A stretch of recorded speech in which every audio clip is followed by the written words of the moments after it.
Yes, I have been certified by Dr. Cialdini, the Cialdini Institute. So he goes into lots of depth, and I actually was able to test these examples with him, and he concurred during one of the training sessions. So going back to the principle, right? It's when people make choices, like you give them choices and they make choices and they commit to those choices, they're much more likely to comply. So I'll give you a negative example. So for example, if you tell them, are you available Friday at 4? You're not giving them any choice, right? Literally, you're just giving them one option. And I don't feel like you're forcing them into one choice. Forcing them into one choice. So they are not going to be committed to it, even if they say yes. They might say yes because, or certainly less likely to be committed. Exactly. So the question is, okay, how do you give people choices so they feel like they are the ones making the decision? For example, the difference between a gift and an entitlement.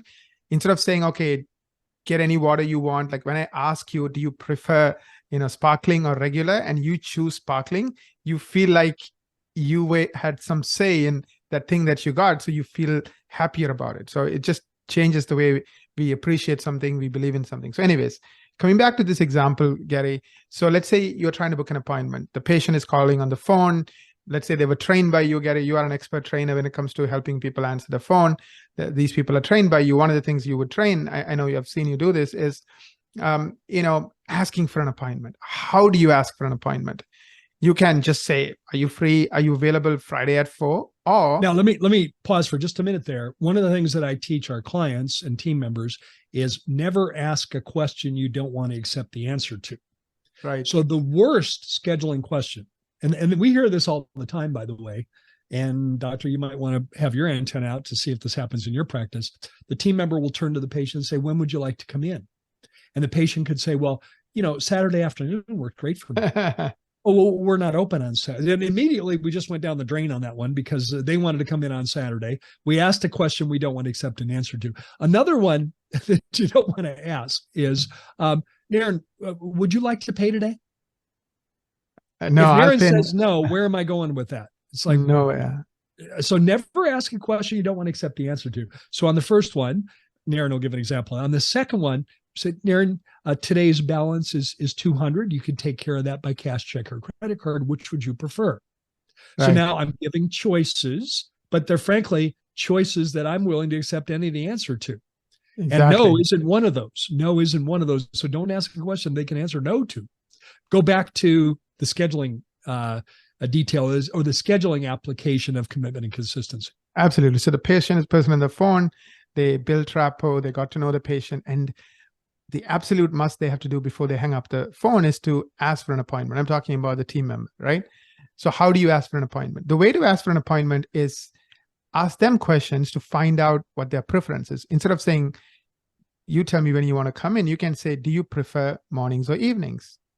Okay, the patient says mornings. So the patient made the first choice. They have made the first commitment. Keep that in mind.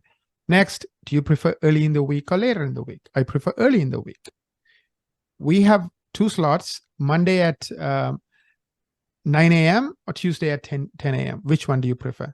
Remember, the patient said, early in the week and mornings. So I'm giving them 2 choices. So I gave them like 4 sets of choices. Now they have committed to me 4 times. In other words, instead of saying yes once, they have said yes 4 times. The person who's saying yes 4 times, again, according to research, according to science, according to Cialdini, Dr. Cialdini, is much, much more likely to come in than the one who only said it, once. And notice yes. What we didn't ask. We didn't ask, would you like to make an appointment? No, that's not. I don't think so right now. Thank you, though. We're not asking a question we don't want to accept answer to. And yes. Remember that Dr. Robert Cialdini has over 40 years of research. I'm talking about academic, copious research on this. This isn't just, I think this might be good, but this is 40 years worth of supporting data and supporting research. Great example, Naren. And, a thought comes to mind. I remember early on as Equa was designing our website at Life Smiles.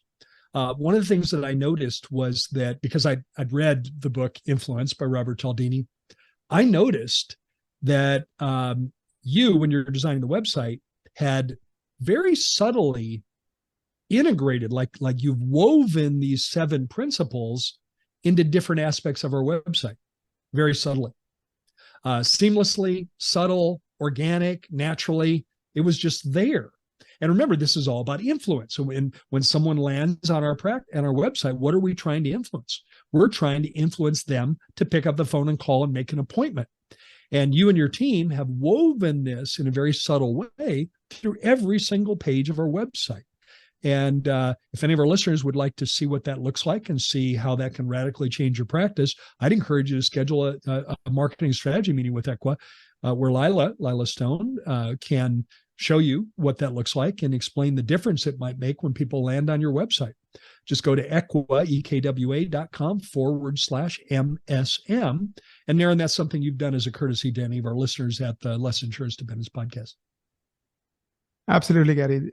That's Lila would spend 6 hours of research, and she would share how you are doing when it comes to influence principles, when it comes to Google, and you will get both a report card and a plan. So take advantage of it. It's eqwa.com/MSM.